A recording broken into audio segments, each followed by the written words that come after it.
পড়ার বিষয় পক্ষ থেকে বলছি, তোমরা যারা কলকাতা বিশ্ববিদ্যালয় এডুকেশন অনার্স নিয়ে পড়ছো এবং ফোর্থ সেমিস্টার পরীক্ষা কিছুদিন আগেই সম্পূর্ণ হয়েছে, তোমরা এবার ফিফথ সেমিস্টার পরীক্ষা দেবে। নিয়মমাফিক ফিফথ সেমিস্টার পরীক্ষা ডিসেম্বরের হওয়ার কথা, কিন্তু যেহেতু এখনও থার্ড সেমিস্টার কবে হবে কোনো ঠিক নেই, মোস্ট প্রবাবলি নভেম্বরের দিকে পরীক্ষা হবে। কাজেই ডিসেম্বরে পরীক্ষা হবে না, এটা পরীক্ষা হতে হতে 2026 হবে। কিন্তু আমরা নিয়ম মতো 2025 সালে লিখেছি। এবং এডুকেশন অনার্স ফিফথ সেমিস্টারে যে তোমরা জানো 4টে পেপার আছে, সেই 4টে পেপার হলো ডিএসসিসি 9, ডিএসসিসি 10, ডিএসসিসি 11 এবং ডিএসসিসি 12। আজকে আমরা পড়ার বিষয় পক্ষ থেকে তোমাদের এই যে fifth semester education honours DSCC 9-এর অর্থাৎ উমেন এডুকেশন বা নারী শিক্ষার যে সাজেশন, গুরুত্বপূর্ণ প্রশ্ন, সেগুলো আমরা তোমাদের দিয়ে দিচ্ছি এবং এইগুলো কিন্তু তোমরা ভালো করে প্রিপারেশন করো, বুঝে পড়ে লিখে প্র্যাকটিস করো। আমরা সাজেশনটা দেওয়ার আগে আমরা দুটো বইয়ের নাম বলবো যেটা খুব ভালো। একটা হচ্ছে রীতা পাবলিকেশনের ওমেন এডুকেশন বা নারী শিক্ষা, আর আহেলি প্রকাশনী। এই দুটো বই কিন্তু তোমাদের এডুকেশনের জন্য খুবই ভালো বই। তা এই দুটো বই তোমরা কিন্তু অবশ্যই দেখতে পারো। তা চলো আমরা একবার মার্কস ডিভিশনটা দেখে নিই। যেহেতু তোমরা অলরেডি 4টে সেমিস্টার দিয়ে দিয়েছো, তোমরা মার্কস ডিভিশন জানো, তবুও একবার আমরা কিন্তু বলে দিই। দেখতেই পাচ্ছ এডুকেশন অনার্সে যে মার্কস ডিভিশন থাকে 2 নম্বরে 10টা থাকে, অর্থাৎ 20 নম্বর। অর্থাৎ 75 নম্বরের মধ্যে 20 নম্বর কিন্তু 2 নম্বর, অর্থাৎ প্রায় 27%। কাজে এইগুলো কিন্তু তোমরা ভালো করে পড়বে। আমরা এই পেপারের অর্থাৎ ডিএসসিসি 9-এর ওমেন এডুকেশনের যে 2 নম্বরের যে গুরুত্বপূর্ণ প্রশ্ন, যেগুলো তোমাদের 2025 সালে আসতে পারে, আদপে 2026 সালে পরীক্ষা হবে, সেগুলো কিন্তু আমরা সাজেশান দিয়ে দিয়েছি। তোমরা কিন্তু অবশ্যই দেখো এবং ওগুলো কিন্তু লিখে অবশ্যই প্র্যাকটিস করো যদি ভালো রেজাল্ট করতে চাও। আশা করি তোমরা প্রত্যেকেই ভালো রেজাল্ট করতে চাও এবং এখন থেকেই কিন্তু এগুলো প্রিপারেশন শুরু করে দাও। যেহেতু তোমরাই প্রথম এই পদ্ধতি অর্থাৎ সিসিএফ পদ্ধতিতে তোমরাই যেহেতু প্রথম ব্যাচ, কাজে তোমাদের কিন্তু একটু ভালো করে অবশ্যই পড়তে হবে। তা চলো এবার আমরা সাজেশানটা শুরু করি 5 নম্বর এবং 10 নম্বরের। আমরা 10 নম্বরের সাজেশান শুরু করছি এবং নিয়মমাফিক কলকাতা বিশ্ববিদ্যালয়ের যে নিয়ম, সেটা 10 নম্বরে 4টে কোশ্চেন থাকবে, 3টে কোশ্চেন লিখতে হবে। প্রথম প্রশ্নটা দেখো, নারী শিক্ষা প্রসারে প্রাক ব্রিটিশ যুগে মিশনারিদের অবদান আলোচনা করো। 2 নম্বর, নারী শিক্ষা প্রসারে দুর্গাবাই দেশমুখ কমিটির সুপারিশ লেখো।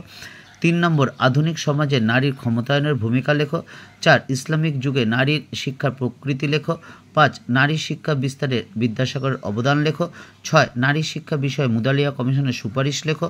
7, নারী শিক্ষা প্রসারে সামাজিক ও মনস্তাত্ত্বিক বাধাগুলি লেখো। 8, নারী শিক্ষাকে প্রগতিশীল করে তুলতে জাতীয় শিক্ষানীতি 1992 সালের গৃহীত কার্যক্রমগুলি আলোচনা করো। 9, হংস মেহতা কমিটির উদ্দেশ্য ও সুপারিশ লেখো। 10, নারী শিক্ষায় রামমোহনের অবদান আলোচনা করে। এবং লাস্ট কোশ্চেন হচ্ছে 11তম, ভারতের নারী শিক্ষার রাজনৈতিক ও অর্থনৈতিক বাধাগুলি আলোচনা করো। এই কোশ্চেনগুলো যে 10 নম্বরে দিয়েছি, এর মধ্যে কিন্তু আবার 5 নম্বরেও আসতে পারে, কারণ এমন কোনো নিয়ম নেই যে বা পদ্ধতি নেই যে এটা 5-এই আসবে বা 10-এই আসবে। তাহলে বুঝতেই পারছি এগুলো কিন্তু অবশ্যই ভালো করে করো। চলো এবার আমরা 5 নম্বরের সাজেশনটা শুরু করি। দেখো 5 নম্বরে তোমরা জানো 6টা কোশ্চেন থাকবে, 5টা লিখতে হয়। কাজে অপশন খুব বেশি থাকে না, একটাই মাত্র এক্সট্রা থাকে, কাজে একটু ভালো করে পড়তে হয়। অবশ্য সবগুলো ভালো করে পড়া যায় না, এটা আমরা বলেছি তোমাদের বিগত ফোর্থ সেমিস্টারের সাজেশানে। আমরা 3টে ভাগে ভাগ করে নিই। একটা হচ্ছে ধরো আমি 14টা কোশ্চেন পড়ে যাব, তার মধ্যে 7-8টা বা 6-7টা খুব ভালো করে পড়ে যাব, 4-5টা মিডিওকার পড়ে যাব, অর্থাৎ যাতে এক পাতার মতো মোটামুটি লিখতে পারি, আর 3টে-4টে জাস্ট টাচ করে আসতে পারি বা কিছুটা হলে অবশ্যই যাতে লিখতে পারি। তা যাই হোক, এবার আমরা 5 নম্বরে এগুলো শুরু করছি। প্রথম প্রশ্ন দেখো, নারী শিক্ষার ক্ষেত্রে রামমোহনের অবদান। এটা দেখো আমরা 10এও কিন্তু আছে, দেখবে 10-এর কিন্তু লাস্টের 10 নম্বর কোশ্চেনটা কিন্তু এটা আছে। কাজে যেহেতু এটা গুরুত্বপূর্ণ প্রশ্ন, আমরা কিন্তু 2 জায়গায় রেখেছি। সংখ্যায় বাড়ুক আমরা সেটা মনে করি না, পড়ার বিষয় পক্ষ থেকে হয়তো সংখ্যা একটু বেশি লাগছে। আমি পারতাম যে মাত্র 8টা কোশ্চেন করলেই কমন পাবে, না, এটা হয় না। কাজে পরীক্ষাটা তোমার ভালো করে পড়তে হবে। 2 নম্বর, নারীর ক্ষমতায়নে শিক্ষার ভূমিকা আলোচনা করো। 3 নম্বর, নারী শিক্ষা বিষয়ে ভক্তবৎসলম কমিটির সুপারিশ লেখো।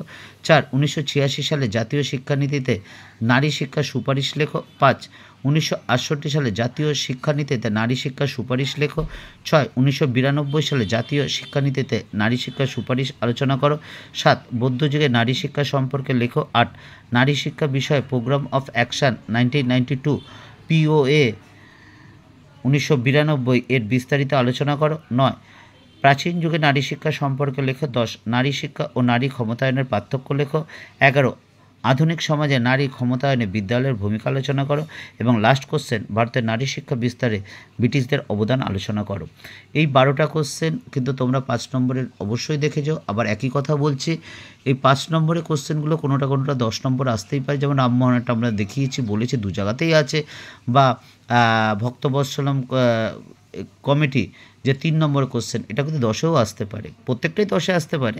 তা যাই হোক, তোমরা কিন্তু এগুলো ভালো করে প্রিপারেশন করো। প্রিপারেশন করতে তোমরা নিশ্চয়ই বোঝো, আমরা পড়া বিষয় পক্ষ থেকে বারবার বলি, আগে জিনিসটাকে বুঝবে, নোটটা কী বলতে চেয়েছে সেই বুঝে পড়বে এবং পড়ার পর অর্থাৎ প্রায় মুখস্থর মতো হয়ে যাবে, তারপর কিন্তু লিখে প্র্যাকটিস করবে, তাহলে দেখবে কোনো সমস্যা হবে না। তোমরা জানো আমরা পড়ার বিষয় পক্ষ থেকে বিগত সেমিস্টারে যে সাজেশান দিয়েছি, দেখেছো কী পরিমাণে কমন এসেছে। যদি মনে হয় বিশ্বাসযোগ্য, তাহলে চ্যানেলটি লাইক করে সাবস্ক্রাইব করে বেল আইকন টিপে রেখো। আমরা পড়ার বিষয়ের পক্ষ থেকে হিস্ট্রি এবং education honours, history, pol science, philosophy, education major, minor এবং আইডিসির এবং ফার্স্ট এবং সেকেন্ড সেমিস্টারে সিভ্যাক বা ENVS এর নোট বা সাজেশান দিয়ে থাকি। এবং যে নোটগুলো দিয়ে থাকি সেগুলো কিন্তু আমরা বুঝিয়ে দিই, কারণ আমরা মনে করি তুমি বুঝতে না পারলে, নোটটা যদি বুঝতে না পারো, প্রত্যেকটা নোটই খুব ভালো, নিয়ে কোনো সন্দেহ নেই, কোনো বিতর্ক নেই। কাজে কিন্তু তুমি যদি বুঝতে না পারো, সেই নোটটা কিন্তু তোমার কাছে কোনো দাম থাকে না। তাই আমরা বুঝিয়ে দেওয়ার চেষ্টা করি। যদি কোনো অসুবিধা থাকে অবশ্যই বলবে, কোনো সাজেশান থাকলেও বলবে, কোনো ভুল ত্রুটি হলে অবশ্যই বলবে। তোমাদের যদি কোনো চাওয়া থাকে বা জানার থাকে অবশ্যই আমাদের জানিও, এবং আমরা আমাদের সাধ্যমতো চেষ্টা করব। পড়া বিষয়ের পক্ষ থেকে এতটুকুই, অগ্রিম শুভেচ্ছা রইল। এটুকু বলতে পারি, তোমরা রিসেন্ট একটা জিনিস দেখেছো, একজন শ্রমিকের কাজ করতো, সেই শ্রমিকের কাজ করতে করতে ডাক্তারি পড়াশোনা করতো, সে কিন্তু ডাক্তারিতে চান্স পেয়ে গেছে। এটার থেকেই এই শিক্ষা হয় যে বিল গেটস যেটা বলেছেন, তিনি অনেক মেধাবীকে ব্যর্থ হতে দেখেছেন, কিন্তু কোনো পরিশ্রমীকে ব্যর্থ হতে দেখেনি। ভালো করে পড়াশোনা করো, ভালো দিন তোমারও আসবে, অবশ্যই আসবেন।